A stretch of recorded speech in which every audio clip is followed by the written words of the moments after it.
How's it going, guys? Cody back again, dropping yet another video. Right, guys. This story is something very, very close to my heart. Um, Anyone that has got background knowledge of this particular case and that's watched my channel for a long time, you will have seen the tribute videos. You will have seen a bit of knowledge about what went on, leading to the circumstances, and people read these stories and a lot of people are quite ruthless and stuff, and don't do the crime if you can't do the time, and all these sorts of things. This is a story in my local paper. Link in the description below, like I always do, guys. I'm going to read my bit. I'm going to do my bit at the end. Something very close to my heart, this, guys, 1,000,000%. Headline reads: Brother of 4 children murdered in Walkden house fire locked up for nasty attack and robbery as his behaviour spiralled out of control. It is rare that a court comes across a more tragic background than Mr. Pearson has endured. A brother of 4 children murdered in an arson attack has been locked up after robbing an autistic teenager and attacking a man following a row over a girl. Kyle Pearson, now 18, was sentenced following the incidents, which happened months after 4 siblings died in a deliberate arson attack started at their home in Walkden, Salford, in December of 2017. His mother Michelle died in August, 20 months after she escaped the blaze. He had also been in the house that night but managed to escape. Demi Pearson, 15, her sisters Lachey, 7, Leah, 3, and brother Brandon, 8, all died in the horrific fire at their home on Jackson Street. God bless Demi, Brandon, Lacey, and Leah. A trial heard that in the months prior to the blaze, Kyle Pearson had been involved in a series of tit-for-tat rows with Zach Bolland, who will be later sentenced to life in prison, with a minimum tariff of 40 years after being convicted of the murders. Bolland was also found guilty of attempting to murder Kyle Pearson. Now Pearson, who appeared at Manchester Crown Court via video link, has been sentenced to 4 years in a young offenders institution for his role in 3 incidents following the fire. In August last year, he and another man, Callum Wood, 21, repeatedly punched a man Pearson had argued with over a girl. Pearson and the victim had both been speaking with a girl who Pearson was interested in. The victim later received a message on Facebook warning him, "Don't be chatting with her." He received another message saying, "I'll smash your head in, you fucking idiot." Later that day, the man was walking down a ginnel with a gang of 8 men, and they approached. An argument broke out, and Pearson and Wood both punched him 2 or 3 times each. He suffered a broken nose and went to hospital. Later that same day, he was returning home from hospital when he was set upon by a gang including Pearson, who were armed with wooden planks, a wooden bat, and a metal pole. He was hit to the back of the head and attacked on the floor. His wrist was stood on and his phone was taken. The victim was hospitalised again, suffering a fractured eye socket and bruising. He said his ordeal had had a profound effect on him. He was afraid to return home and had counselling and took medication for stress and anxiety. Pearson of Captain Fold Road, Little Hulton, admitted offences of robbery, possession of an offensive weapon, namely a piece of wood, and 2 counts of actual bodily harm. Wood of Coniston Avenue, Little Hulton, pleaded guilty to causing actual bodily harm. Months later, in November last year, Pearson, who was 17 at the time, was with another 17-year-old boy. The pair followed a 14-year-old boy who suffered with autism onto the tram, where he got off at West Didsbury. While he was walking home, they stopped the boy and asked him to change the pin on his iPhone X, said to be worth around £1,200, before handing it over. Pearson produced a knife and they told the boy to turn off the Find My iPhone app so the phone could not be traced later.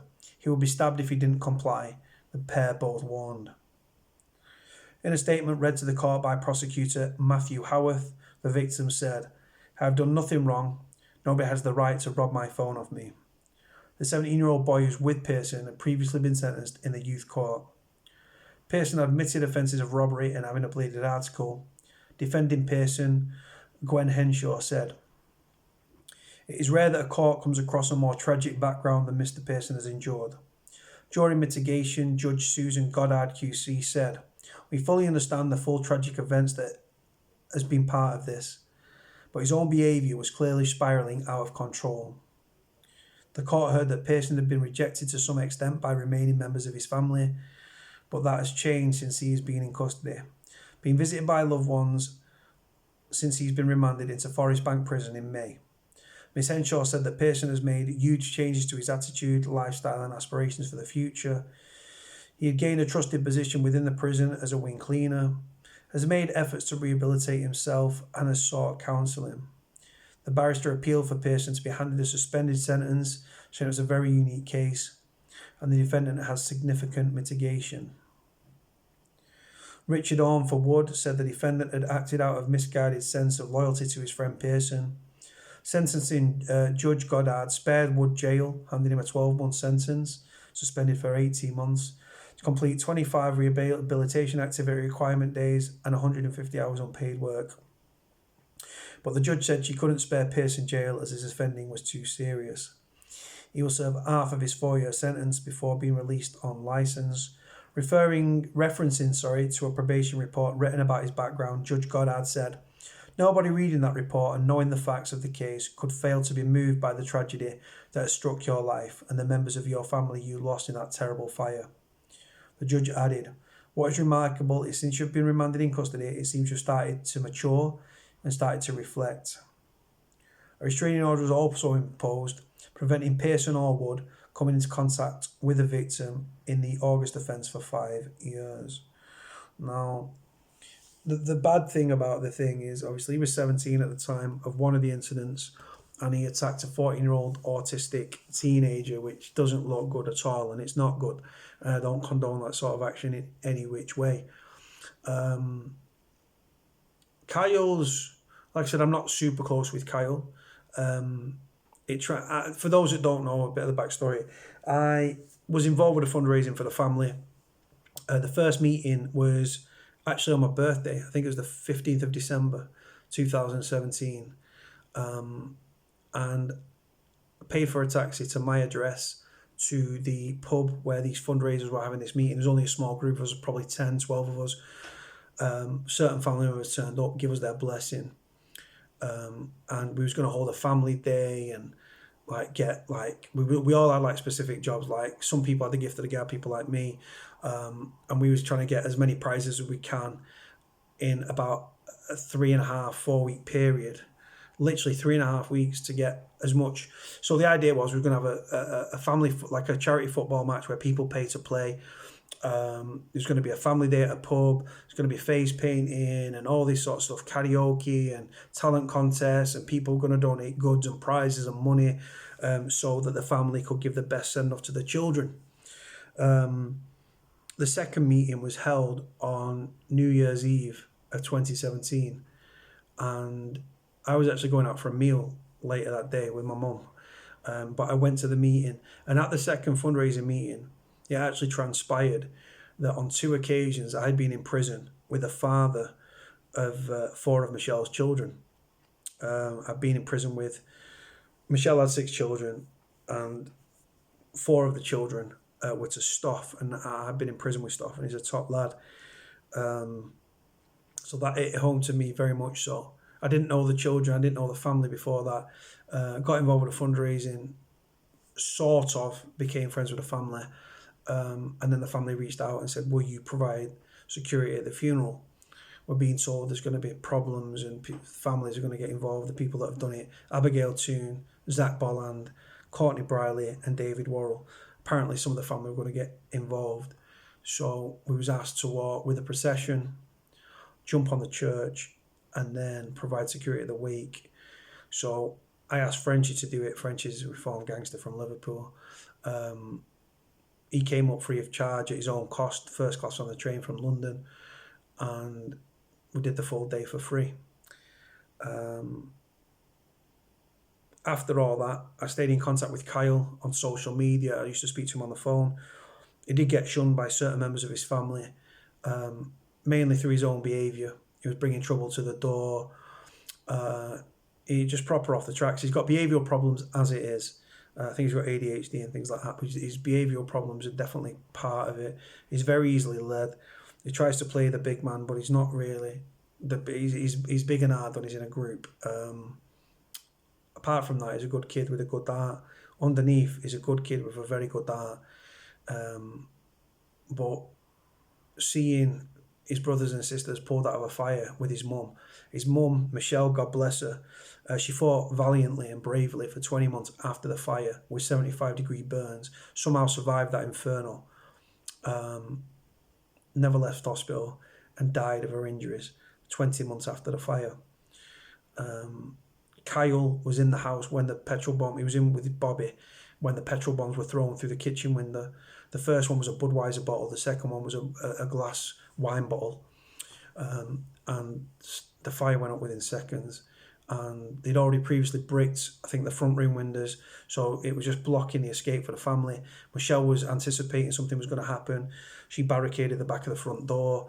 The fire service had been round and said if there's ever an arson attack or a fire, get everyone into the bathroom and flood the bathroom. The police failed the family. The housing failed Michelle and the family, and it resulted in the deaths of Demi, Brandon, Lachey, Leah, and Michelle Pearson. A mother and 4 of her children dead.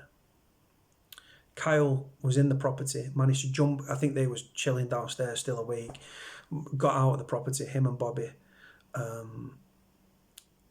But then he tried valiantly with neighbours, tried to kick the door. The door's like a PVC door. Tried to kick the door through, but the door had obviously been protected. Michelle put things behind the door like prams and stuff, so they couldn't get through. And when he kicked the door, the plastic actually melted to his foot. And then I think they made a break in the thing, but the air flooded in, so it exploded out. And the damage it's done to the lad, 18 years old. His older brother, he's also in Forest Bank as well, Lewis. I don't really know Lewis. I spoke to Kyle a lot because after certain members of the family shunned Kyle because of his own behaviour, he ended up in a kids home in Seymour Grove in Old Trafford. I used to chat to him on the phone and stuff, and we used to chat on the phone. I used to try and keep his head on his shoulders, tell him, look, if you need, because unfortunately his dad, stuff had been in and out of prison, continued to be. I think his dad was still in prison at the time. So we used to talk on the phone.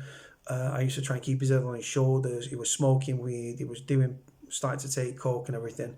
I think they're all coping mechanisms to deal with what he'd gone through. By being in a kid's home, it just brought him into contact with rogues, kids that, again, he's impressionable, he's easily led, and he went down that route. And I don't condone what he's done. No. I think he was carrying a weapon on him for because he was scared, and also to protect himself. But again, knives end lives. But I say going around jacking people for a 14-year-old kid for a fucking iPhone X. You know what I'm saying? It's not good. His behaviour wasn't good. And like I said, the family, certain members of the family washed their hands with him. One, because of the fire. Some of them held him for account for the fire because him and Lewis were involved in this thing with Bolland and Worrell. And then obviously his actions after that, where everyone was focusing on Michelle and the recovery and grieving for the children, and like just imagine that. Not one member of your family, not 2, not 3, 4 children laid dead. Mother Michelle fighting for her life in hospital, right? Kyle was still out there bringing trouble to the door, going from the people passing around like a hot potato because he was that fucking bad. And at one point, I was actually going to have him come live with me. Then he ends up in this kid's home, and then it went downhill again there. And I told him straight, I said, you're going to end up in jail, bro. And I said, jail's not a good fucking thing. I said, I don't want you in jail, bro. Yeah, man. And he just didn't listen. And he'd chat to you on a level, and he was safe, and you chat to him, and he was like he was taking it all in. But unfortunately, he didn't. And like I say, jail, honestly, I know that in mitigation, they said, jail's changed him. Kyle was put on A1, which is the young offenders wing at Forest Bank. He then got into debt. From there, he had to put himself on protection, which was I didn't really want him to do, and I wrote to him. And then I set up a visit because he'd had no social visits. Months after he'd been in prison, he'd had no visits from friends or family, so I thought I'm going to go and see him. I booked the visit with over the phone. I turned up at the jail. I had Ripped Effect jeans on, these River Island Ripped Effect jeans. Because the prison officers knew what I did, they knew my face, and they didn't want to let me in the prison. The fact I had not ripped jeans, because I know about dress codes, Ripped Effect, they wouldn't let me into the jail. So I upped my game, and I started to get, I managed to get a shitload more stories out about the prison. Treat me like a dickhead. I act like a dickhead. So I believe Carl's still in Forest Bank. His brother's also in there, Lewis, as well. But yeah, just it's just hard for the kid. I feel my heart goes out to the kid because I've spoke to him on a level, and he's a safe little kid. He's a safe kid, you know. And but obviously you can't condone them actions, and you can, like I say, the coping mechanisms and going down that angry route and carrying weapons and everything. He was off the tracks before seeing his brothers and sisters pulled out of a fire, dead. His sister was at the window when the fire took hold, Demi, from what I was told. And Demi was using, because it was like thick smoke, thick black smoke, right? You can't see anything from the outside, just the flames, right? So the smoke was going under a door, going under a door, going under a door. And she was using a phone at the window, like the like your phone light. She's using that so people could see. And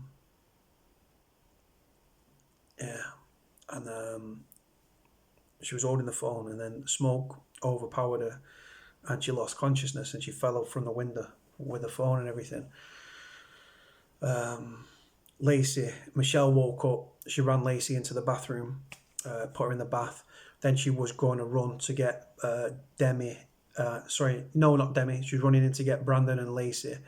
And that's when Michelle passed out through smoke inhalation. Lachey and Brandon were close by, huddled together.